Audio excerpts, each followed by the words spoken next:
The battlefield was chaos. Plasma fire lighting up the dark sky, the ground trembling under the weight of Zorathian war machines. Jake Harper crouched behind a crumbling wall, his rifle clutched tightly. He was outnumbered, outgunned, and running out of options. But if there was one thing Jake had learned in this war, it was how to survive against impossible odds. He popped his head up, fired a few shots, and ducked back down as return fire scorched the air above him. "Come on, you overgrown lizards," he muttered. "Is that all you got?" A low hum filled the air, and Jake froze. He knew that sound. Zorathian dropship. He risked a glance and saw it descending like a predator, its sleek, angular design cutting through the smoke. The ramp lowered, and out stepped her. Commander Vera. 9 feet of pure, intimidating alien warrior. Her silver armor gleamed, and her piercing eyes locked onto Jake like he was her next meal. "Oh, great," Jake groaned. "Just what I needed, a giant alien mommy with a bad attitude." Vera moved with terrifying speed, closing the distance between them in seconds. Jake fired, but the shots bounced harmlessly off her armor. She grabbed him by the collar, lifting him off the ground like he weighed nothing. "You're coming with me, little human," she said, her voice deep and commanding. Jake squirmed, trying to break free. "Yeah? And what if I say no?" Vera tilted her head, as if considering the question. "You don't have a choice." She slung him over her shoulder like a sack of potatoes and marched back to the dropship. The interior of the ship was sleek and sterile, filled with Zorathian soldiers who stared at Jake with a mix of curiosity and disdain. Vera dumped him into a seat and barked orders in her native tongue. Jake crossed his arms, glaring at her. "You know, if you wanted a date you could have just asked. No need for the whole kidnapping thing." Vera ignored him, her focus on the controls as the ship lifted off. Jake sighed. "Great. Just great." When they arrived at the Zorathian mothership, Jake was marched through a series of corridors, the Zorathian crew staring at him like he was some kind of exotic pet. Vera led him to a small room and handed him a bundle of fabric. "Put this on," she ordered. Jake unfolded it and held it up. It was a one-piece suit, skin-tight and glowing faintly. Is this a space suit or a fetish outfit?" he asked, raising an eyebrow. Vera crossed her arms. "It's for your protection. You're fragile." Jake snorted. "Fragile, huh? Says the woman who carries me around like a handbag." Reluctantly, he changed into the suit, feeling ridiculous. "If anyone back home sees me in this, I'm never living it down."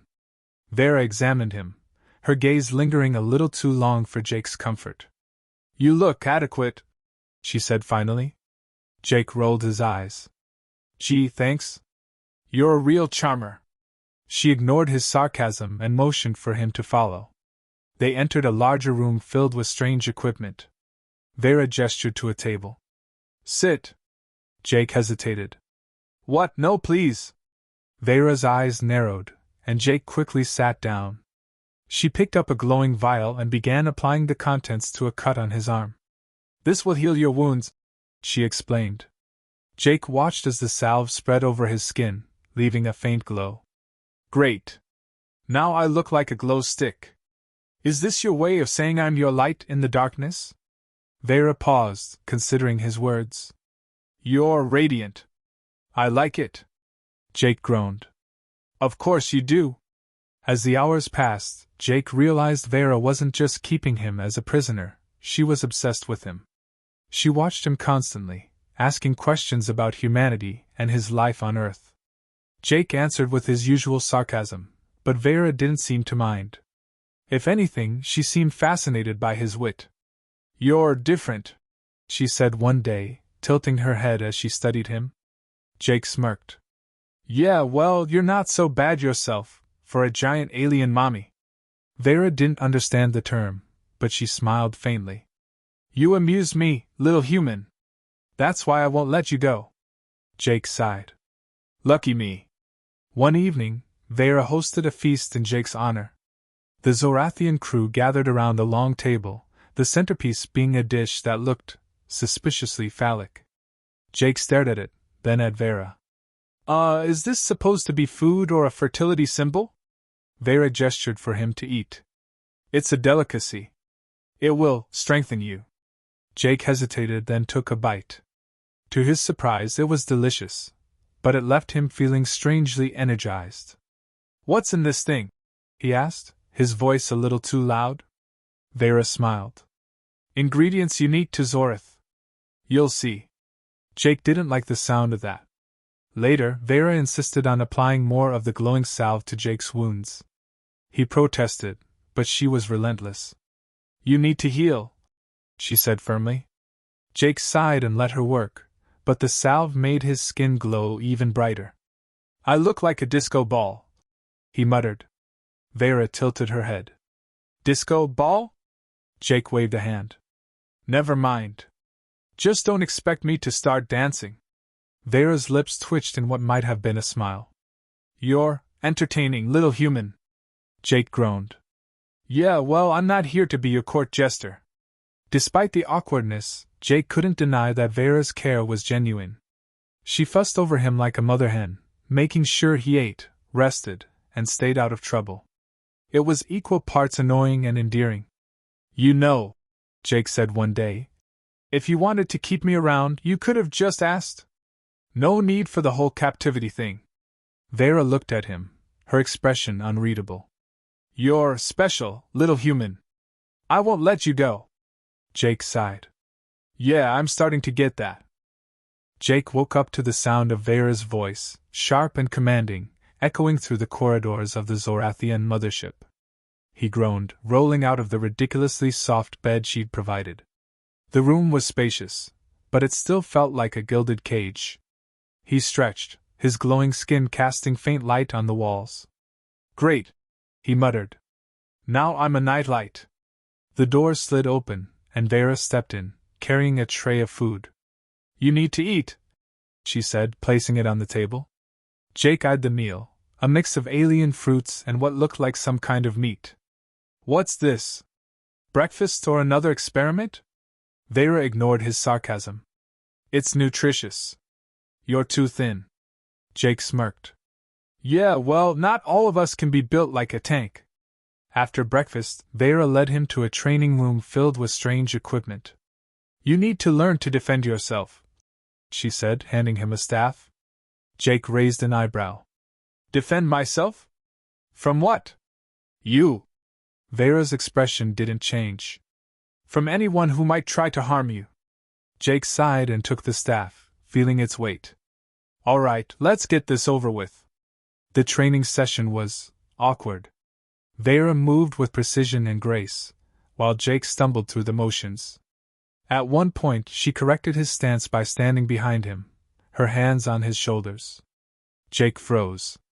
Is this hand-to-hand combat or a dance routine? Because I'm not sure where to put my hands. Vera tilted her head. Focus, little human. You're distracting. Jake snorted. Yeah, I get that a lot. Later, Vera took him to the ship's observation deck, where the stars stretched out in every direction. Jake stared out the window, momentarily speechless. Okay, I'll admit it, this is pretty amazing. Vera stood beside him, her arms crossed.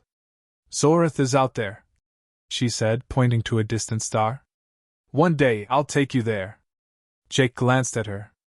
Is that an invitation or a threat? Vera didn't answer, but her expression softened. You're different from the others. I've never met a human like you. Jake smirked. Yeah, well, I'm one of a kind. Vera's lips twitched. That's why I won't let you go. The next day, Jake decided to test his limits. He waited until Vera was occupied and slipped out of his room, exploring the ship. The corridors were a maze, but he managed to find the engine room. All right, let's see what we're working with, he muttered, examining the control panels. Using a paperclip he'd found and a bit of duct tape, he rigged a communication device. Human ingenuity, baby, he said, grinning as the device crackled to life. He was about to send a message when Vera appeared, her arms crossed. What are you doing? She asked, her tone sharp. Jake held up the device. Just making some improvements. You're welcome. Vera studied the device, then looked at him. You're remarkable. Jake shrugged. Yeah, well, don't get used to it. That evening, Vera hosted another feast. The Zorathian crew gathered around the table, the centerpiece being a dish that looked even more suggestive than the last one. Jake stared at it, then at Vera. You guys have a thing for phallic food, huh? Vera gestured for him to eat. It's a delicacy. You'll like it. Jake hesitated, then took a bite. It was surprisingly good, but it left him feeling even more energized than before. What's in this thing? He asked, his voice a little too loud. Vera smiled. Ingredients unique to Zorith. You'll see. Jake didn't like the sound of that. Later, Vera insisted on applying more of the glowing salve to Jake's wounds. He protested, but she was relentless. You need to heal, she said firmly. Jake sighed and let her work, but the salve made his skin glow even brighter. I look like a disco ball, he muttered. Vera tilted her head. Disco ball? Jake waved a hand. Never mind. Just don't expect me to start dancing. Vera's lips twitched in what might have been a smile. You're entertaining, little human. Jake groaned. Yeah, well, I'm not here to be your court jester. Despite the awkwardness, Jake couldn't deny that Vera's care was genuine. She fussed over him like a mother hen, making sure he ate, rested, and stayed out of trouble. It was equal parts annoying and endearing. You know, Jake said one day, if you wanted to keep me around, you could have just asked. No need for the whole captivity thing. Vera looked at him, her expression unreadable. You're special, little human. I won't let you go. Jake sighed. Yeah, I'm starting to get that. One night, Jake overheard Vera talking to one of her officers about his vital essence. He froze, listening intently. The human's essence is strong, Vera said. We must extract it carefully. The officer nodded. Understood, Commander. Jake's mind raced. Extract my essence? What the hell does that mean? He confronted Vera the next day. All right, spill. What's this about my essence? Vera hesitated, then sighed. Your essence is unique. It can help my people. Jake crossed his arms. Yeah, well, I'm not donating any essence to your alien science project. Vera's expression softened. It's not what you think. Your essence is special. Jake didn't like the sound of that, but he couldn't deny that Vera's care was genuine. All right, he said finally. But if you try anything funny, I'm out of here. Vera nodded. Understood, little human. Jake's days on the Zorathian mothership had settled into a strange routine. Wake up, eat whatever bizarre meal Vera provided, endure her overbearing care, and try not to lose his mind. But today felt different. The ship was abuzz with activity, and Vera seemed more tense than usual. Jake caught her eye as she strode into his room. What's going on? He asked, leaning against the wall. Vera hesitated, then said, We're approaching a hostile sector. There may be complications. Jake raised an eyebrow. Complications? Like what? More giant alien mommies trying to kidnap me? Vera's lips twitched, but her tone remained serious. Stay close to me. It's not safe. The warning came too late. The ship shuddered violently, alarms blaring. Jake stumbled, catching himself on the wall. What the hell was that? Vera grabbed his arm, pulling him toward the command center. We're under attack. Follow me. Jake didn't argue. The corridors were chaos, Zorathian soldiers rushing to their stations, the ship's lights flickering. Jake's mind raced. All right, think. How do I get out of this one? They reached the command center, where Vera barked orders in her native tongue. Jake glanced at the view screen, his stomach dropping. A massive alien warship loomed ahead, its weapons glowing ominously. Vera? Any chance we can talk this out? Vera didn't answer, her focus on the controls. Brace yourself, she said, just as the ship rocked again. Jake stumbled, his mind racing. He wasn't a soldier for nothing. He knew how to think on his feet. He spotted a console nearby and darted toward it, ignoring Vera's shout. "Jake, what are you doing?" He didn't answer, his fingers flying over the controls. "Human ingenuity, baby," he muttered, rerouting power to the ship's thrusters. The ship lurched, narrowly avoiding another blast. Vera stared at him, her expression a mix of shock and admiration. "How did you?" Jake cut her off. "No time for questions. Let's get out of here." Vera nodded, taking the controls. The ship surged forward, leaving the enemy warship behind. When the danger had passed, Vera turned to Jake, her gaze intense. "You saved us," she said, her voice softer than usual. Jake shrugged, trying to play it cool. "Yeah, well, don't get used to it. I'm still planning my escape." Vera's lips twitched, but her tone was serious. "You're remarkable, little human." Jake smirked. "Yeah, I get that a lot." The tension in the room shifted, and for a moment either of them spoke. Then Vera broke the silence. "Come. We need to talk." She led him to a private chamber, her expression unreadable. Jake crossed his arms, leaning against the wall. "All right, what's this about? More essence talk?" Vera hesitated, then sighed. "Your essence is more than just a resource. It's a key." Jake raised an eyebrow. "A key to what? Some kind of alien treasure chest?" Vera shook her head. "A key to peace. Our species were once allies, but the war tore us apart. Your essence, your DNA, holds the power to unite us again." Jake stared at her, processing her words. "So what? You're saying I'm some kind of walking peace treaty?" Vera nodded. "Yes. But you're also more than that." Jake groaned. "Of course I am. Why can't anything ever be simple?" The next few days were a blur. Vera spent hours explaining Zorathian history, their culture, and the significance of Jake's role in ending the war. Jake listened, but his mind was elsewhere. "All right, let's say I believe you. What's in it for me?" Vera tilted her head. "You would be a hero.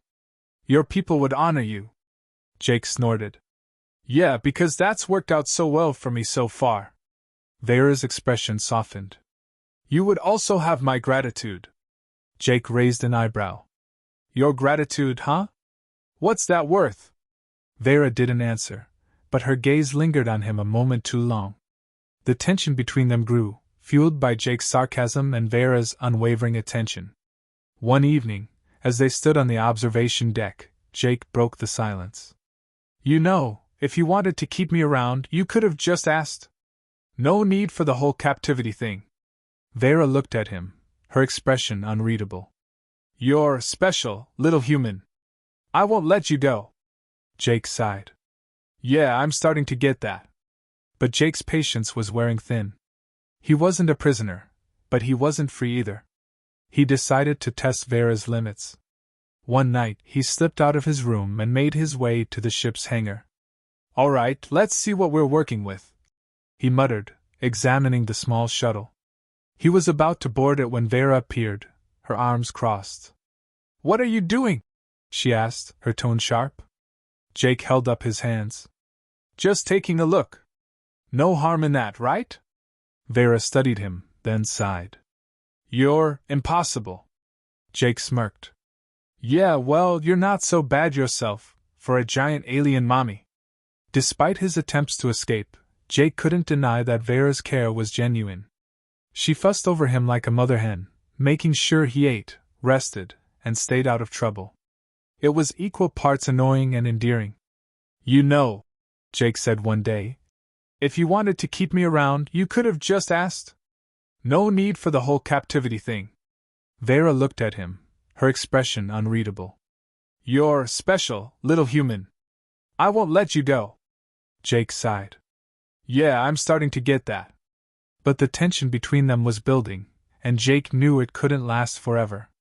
One way or another, he'd have to make a choice: stay with Vera and help end the war, or find a way back to Earth. For now, though, he was content to play along, his sarcasm masking the growing bond between them. "All right, Vera. he said finally. Let's see where this goes. Vera nodded, her expression softening. You won't regret it, little human. Jake smirked. Yeah, well, we'll see about that. The final act began with a sense of inevitability. Jake had spent weeks on the Zorathian mothership, his days filled with Vera's overbearing care, and his nights plotting his escape. But something had shifted. The tension between them had grown into something deeper, something neither of them could ignore. Vera's obsession with Jake had evolved into genuine affection, and Jake, despite his sarcasm and defiance, found himself drawn to her. But the war loomed over them, a constant reminder that their time together was borrowed. One evening, Vera entered Jake's room, her expression unreadable.